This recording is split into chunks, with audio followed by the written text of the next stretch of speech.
Hello guys, welcome to my channel. आज की इस वीडियो में हम देखने वाले हैं call, apply and bind method in JavaScript. तो चलिए स्टार्ट करते हैं वीडियो को। अगर गाइस आप लोगों को वीडियो अच्छा लगे तो यार एक लाइक ज़रूर करना और प्लीज़ इसे शेयर करना। अगर यार आप लोगों ने चैनल को सब्सक्राइब नहीं किया तो प्लीज़ चैनल को ज़रूर सब्सक्राइब कर दीजिए और विज़िट करें चैनल पर, क्योंकि यार हमने बहुत सारा वर्क किया है चैनल पर, तो प्लीज़ एक बार विज़िट करें। तो चलिए स्टार्ट करते हैं वीडियो को। तो सबसे पहले हम समझेंगे कॉल को। तो देखिए, आप लोग देख सकते हो हमने यहाँ पर एक शॉर्ट डेफिनेशन लिखी है। Call is a pre defined JavaScript method. Call invoke a function for owner object. तो इसको हम डिटेल में समझते हैं क्या होता है कॉल, अप्लाई, बाइंड। और ये तीनों अगर आपने कॉल समझ लिया तो ये सिमिलर ही है, बस थोड़ा सा डिफरेंस है इनमें। तो सबसे पहले हम समझेंगे कॉल को, ठीक है। तो कॉल क्या होता है, तो सबसे पहले इसके लिए हम एक ऑब्जेक्ट बना लेंगे, लेट से डेटा, ठीक है। इसके अंदर हमारे पास नेम होगा और नेम के अंदर हम स्टोर कर देंगे सुफियान नेम को। देन हम यहाँ प्रोफेशन लिख लेंगे जिसमें होगा हमारे पास सॉफ्टवेयर इंजीनियर, इस तरीके से। देन बेसिकली हम यहाँ पर एक फंक्शन बना रहे हैं, मतलब इस डेटा ऑब्जेक्ट के अंदर एक फंक्शन बनाएंगे, है ना। वो फंक्शन का नेम क्या होगा, माई फन, इस तरीके से आपको लिख देना है और ये फंक्शन लिख देना है। तो इस तरीके से हमारा फंक्शन बन चुका है, ठीक है। और इसके अंदर हम लॉग लिखेंगे, कंसोल डॉट लॉग, और इसके अंदर हम लिखेंगे दिस। अब ये दिस कीवर्ड क्या होता है, तो आज की इस वीडियो में हम कॉल, अप्लाई, बाइंड मेथड के साथ साथ दिस कीवर्ड को समझेंगे। सो ये दिस कीवर्ड क्या होता है, so this keyword depends on where they placed. तो दिस कीवर्ड डिपेंड करता है कि वो कहाँ पर प्लेस्ड है। अगर वो ऑब्जेक्ट के अंदर प्लेस्ड है तो वो रेफ़र करेगा इस ऑब्जेक्ट को, टारगेट करेगा इस ऑब्जेक्ट को।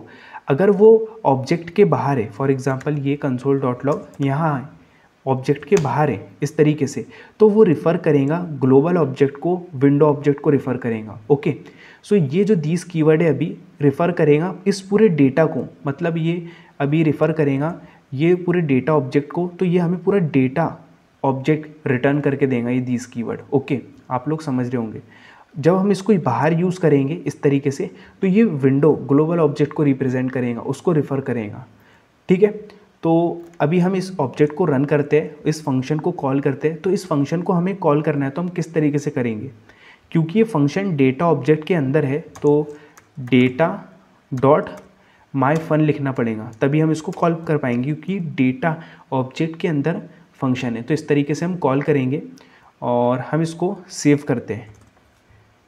तो आप लोग देख सकते हो यहाँ पर कि यहाँ पर ये हमें पूरा ऑब्जेक्ट रिटर्न करके दे रहा है, ठीक है। आप लोग देख सकते हो हमारे पास यहाँ पर है name, Sufiyan, profession, software engineer, इस तरीके से। तो जैसे कि मैंने आपसे कहा, ये जो दिस कीवर्ड है ये डिपेंड करता है ये कहाँ पर प्लेस्ड है, कहाँ पर हम इसका यूज़ कर रहे हैं। तो हम इसको ऑब्जेक्ट के अंदर यूज़ कर रहे हैं तो ये ऑब्जेक्ट को रेफ़र करेगा, ऑब्जेक्ट को टारगेट करेगा और हमें पूरा ऑब्जेक्ट रिटर्न कर के देगा। जब ये ऑब्जेक्ट को टारगेट करता है तो उसकी वैल्यू को भी एक्सेस कर सकते हैं हम, उसकी प्रॉपर्टी, वैल्यू सभी को एक्सेस कर सकते हैं। अगर मैं यहाँ पर लिखूँ दिस डॉट नेम इस तरीके से तो और सेव करूँगा तो देखिए आपको यहाँ पर नेम दिख रहा होगा सुफियान। अगर मैं यहाँ पर दिस डॉट प्रोफेशन लिखूँगा इस तरीके से तो हमें प्रोफेशन दिख रहा है। तो आप लोग, आई होप आप लोग समझ गए होंगे कि दिस कीवर्ड किस तरीके से काम करता है, ठीक है। देन अब हम समझने वाले हैं कॉल को बेसिकली। अब ये कॉल क्या होता है, ठीक है।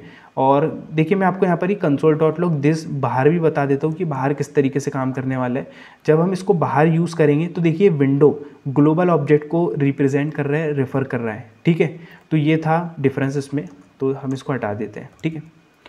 अब हम समझेंगे कॉल मेथड को। अब ये कॉल मेथड क्या, कैसे काम करता है बेसिकली।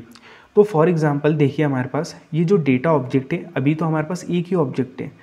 मान लीजिए कि हमारे पास ये जो डेटा ऑब्जेक्ट है, हमारे पास बहुत सारे डेटा ऑब्जेक्ट है। तो मैं इसको सेव करता हूँ, कॉपी करता हूँ, पेस्ट करता हूँ इस तरीके से, और इसको मैं डेटा टू ऑब्जेक्ट बना लेता हूँ, ठीक है। तो फॉर एग्जांपल कि हमारे पास यहाँ पर बहुत सारे इस तरीके से डेटा ऑब्जेक्ट होंगे और आप लोग देख सकते हो कि जो माई फन नेम का जो फंक्शन है ये किसको रेफ़र कर रहा है, इस डेटा ऑब्जेक्ट को। और यहाँ पर भी जो फंक्शन है वो किसको रेफ़र कर रहा है, इस डेटा टू ऑब्जेक्ट को। मतलब ये जो इनके अंदर फंक्शन है वो काम सेम कर रहे हैं, ये फंक्शन भी जो काम सेम कर रहा है, अपने जो डेटा ऑब्जेक्ट है उसको रेफ़र कर रहा है और ये भी डेटा ऑब्जेक्ट को रेफ़र कर रहा है। तो दोनों ही फंक्शन सिमिलर काम कर रहे हैं। तो हम क्यों सेम फंक्शन लिख रहे हैं।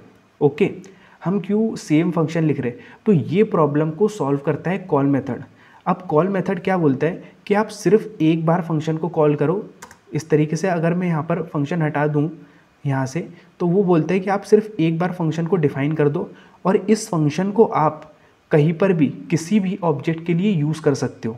ओके, फॉर एग्जांपल मेरे पास यहाँ पर अगर 10 डेटा ऑब्जेक्ट हैं, इस मेरे पास पूरे 10 ऑब्जेक्ट बेसिकली यहाँ पर बने हुए, तो हमें सिर्फ क्या करना है, एक ही फंक्शन को कॉल करना है। एक ही फंक्शन को यहाँ पर हमने डिफाइन कर दिया और इसी हम फंक्शन को, इस फंक्शन की हेल्प से बेसिकली क्या कहता है कॉल मेथड, कि हम call method invoke function for owner object. तो जो कॉल मेथड है वो इन्वोक करता है फंक्शन को ऑब्जेक्ट के लिए, तो हम उसको कोई भी ऑब्जेक्ट के लिए कॉल कर सकते हैं, सिर्फ ये फंक्शन को। तो देखिए कैसे, तो फॉर एग्जांपल कि अगर हम यहाँ पर कॉल मेथड का किस तरीके से यूज़ करेंगे, तो देखिए आपको सबसे पहले तो देखिए कि जो माई फन फंक्शन है मेरा, वो डेटा ऑब्जेक्ट के अंदर है। तो इस तरीके से तो आपको लिखना पड़ेगा कि डेटा के अंदर माई फन फंक्शन है ना। अब मुझे इस माई फन फंक्शन को इस डेटा टू ऑब्जेक्ट के ऊपर कॉल करना है, तो आपको लिखना है डॉट कॉल इस तरीके से और लिखना है, और आपको किसे कॉल करना है बेसिकली, ये माई फन फंक्शन किस पे बेसिकली कॉल करना है, तो मुझे डेटा टू ऑब्जेक्ट के ऊपर कॉल करना है। तो आपको यहाँ पर लिख देना है डेटा टू ऑब्जेक्ट। ओके, तो हम ये माई फन नेम से जो फंक्शन है इसको हम कॉल कर रहे हैं डेटा टू ऑब्जेक्ट के ऊपर। तो मैं यहाँ पर सेव करूँगा और देखिए आप लोग देख सकते हो यहाँ पर जो हमने डेटा चेंज नहीं किया है, मैं यहाँ पर चेंज कर देता हूँ डेटा, जैसे शेख, और यहाँ पर जो मैं प्रोफेशन है मैं वो लिख देता हूँ फुल स्टैक डेवलपर, इस तरीके से। अब देखिए मैं यहाँ पर इस प्रोफेशन को भी हटा दे रहा हूँ ताकि आप लोगों को पता चल सके कि जब हम ये इस माई जो ये फंक्शन है ये किसके ऊपर कॉल हो रहा है। सेव करेंगे और आप लोग देख सकते हो यहाँ पर ये जो माई फन नेम से जो फंक्शन है वो अब कॉल हो रहा है इस डेटा टू ऑब्जेक्ट के ऊपर। ठीक है, मैं इसको ओपन करके बताता हूँ। तो आप लोग देख सकते हो नेम शेख आ रहा है और प्रोफेशन फुल स्टैक डेवलपर। तो आप लोग देख सकते हो कि हमने फंक्शन जो है वो यहाँ पर डिफ़ाइन किया है और सिर्फ एक ही बार फंक्शन डिफ़ाइन किया है और ये फंक्शन को हम कॉल कर रहे हैं डेटा टू ऑब्जेक्ट के लिए। इसी तरीके से हमारे पास फॉर एग्जांपल 100 या कितने भी हमारे पास ऑब्जेक्ट रहे तो उनके ऊपर हम सिर्फ एक ही बार फंक्शन डिफ़ाइन करके उनके ऊपर फंक्शन को कॉल कर सकते हैं। ठीक है, तो ये होता है यार कॉल मेथड का यूज़। और ये तो हमने आप लोग देख सकते हो कि डेटा ऑब्जेक्ट के अंदर फंक्शन बनाया।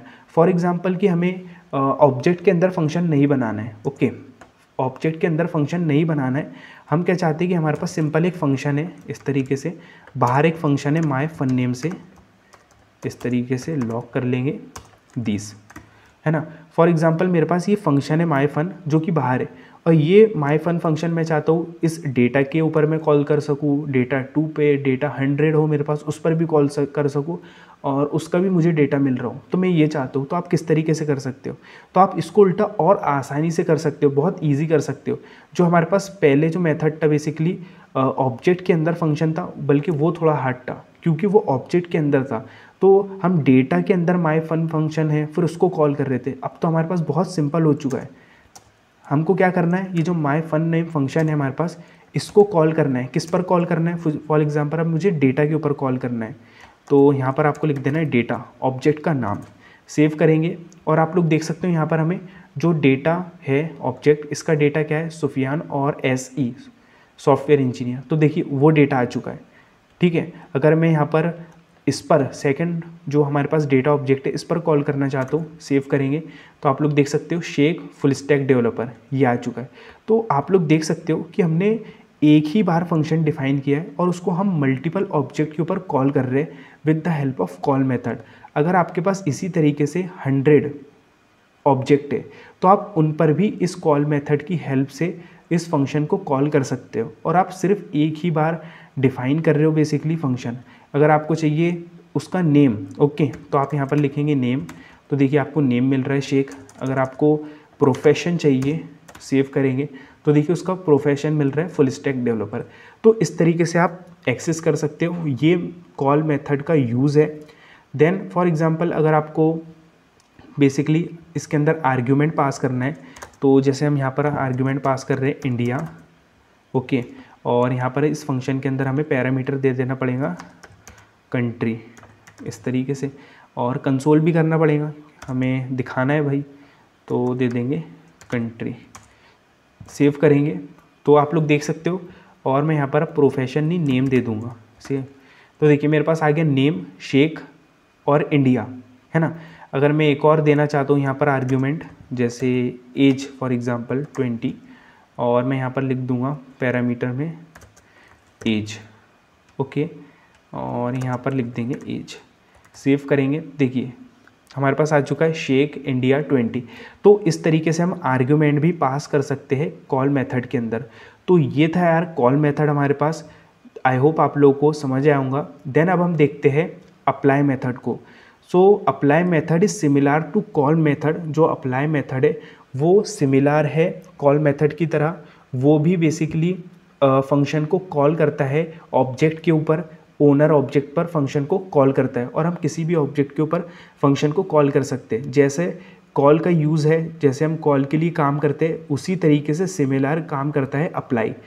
The only difference is in apply method is we pass argument as an array. जो सिर्फ एक डिफरेंस है अप्लाई मेथड के अंदर कि हम उसके अंदर बेसिकली जो आर्ग्यूमेंट है वो एरे के फॉर्म में पास करते हैं। अभी यहाँ पर हम जो आर्ग्यूमेंट है कॉल मेथड के अंदर वो नॉर्मली पास कर रहे हैं, उसके अंदर हम एरे के अंदर पास करते हैं, ठीक है। तो जो बेसिकली हमारा अप्लाई है वो सेम काम करता है। तो हम यहाँ पर कॉल की जगह सिंपली अप्लाई लिख देंगे, है ना। कॉल की जगह हम सिंपली अप्लाई लिख देंगे। तो और ये जो हमारे पास आर्ग्यूमेंट है इसको हम एरे के अंदर पास करेंगे इस तरीके से। ये होता है अप्लाई। सिर्फ ये डिफरेंस है कि जो हम आर्ग्यूमेंट उसमें नॉर्मली पास कर सकते थे, इसके अंदर आपको एरे के अंदर पास करना पड़ता है। अगर मैं सेव करूँगा तो देखिए मुझे सेम डेटा मिल रहा है। तो आप लोग देख सकते हो जो अप्लाई मेथड है बिल्कुल सेम है, बस हम आर्ग्यूमेंट एरे के अंदर पास करते। तो अप्लाई मेथड इज सिमिलर, ठीक है। देन आता है हमारे पास बाइंड मेथड। तो बाइंड मेथड क्या है? तो बाइंड मेथड इन्वोक का फंक्शन, जो बाइंड मेथड है वो भी इन्वोक करता है फंक्शन को ओनर ऑब्जेक्ट के लिए, ऑब्जेक्ट के ऊपर, and bind into a variable और store into a variable and we can use later. तो ये होता क्या है मैं आपको और अच्छी तरीके से बता दूँ यहाँ पर एक एग्जांपल के थ्रू। तो बेसिकली बाइंड मेथड फंक्शन को कॉल करता है किसी भी ऑब्जेक्ट के लिए, जैसे कॉल मेथड करता है, और वो क्या करता है उसको स्टोर कर लेता है, बाइंड कर लेता है वेरिएबल के अंदर, ठीक है। और हमको फिर जब ज़रूरत पड़े बाद में हम उसको यूज़ कर सकते हैं, ठीक है। तो ये होता है बाइंड। इसको हम और अच्छी तरीके से समझते हैं। तो देखिए मैं इसको अभी कमेंट कर देता हूँ, और हमें क्या करना है, एक वेरिएबल लेना है जिसके अंदर हम स्टोर वेरिएबल का नाम दे देंगे, और ये जो माई फन नेम फंक्शन है, माई फन नेम फंक्शन, और हम यहाँ पर बाइंड लिखेंगे, क्योंकि जो बाइंड है वो भी क्या करता है, फंक्शन को कॉल करता है, इन्वोक करता है ऑब्जेक्ट के ऊपर। तो माई फन फंक्शन में बाइंड, मैं किसको, कौन सा ऑब्जेक्ट को कॉल करना चाहता हूँ माई फन फंक्शन, तो मैं कॉल करना चाहता हूँ बेसिकली फॉर एग्जांपल डेटा 2 के ऊपर, इस तरीके से। तो हम माई फन फंक्शन बाइंड कर रहे हैं डेटा 2 के ऊपर, ठीक है। और हम यहाँ पर इस तरीके से लाए जाएंगे, और अब देखिए ये किस तरीके से काम करता है। तो ये जो बाइंड मेथड है ये माई फन फंक्शन को कॉल कर रहा है, माई फन फंक्शन कॉल हो रहा है बेसिकली इस डेटा 2 ऑब्जेक्ट के ऊपर।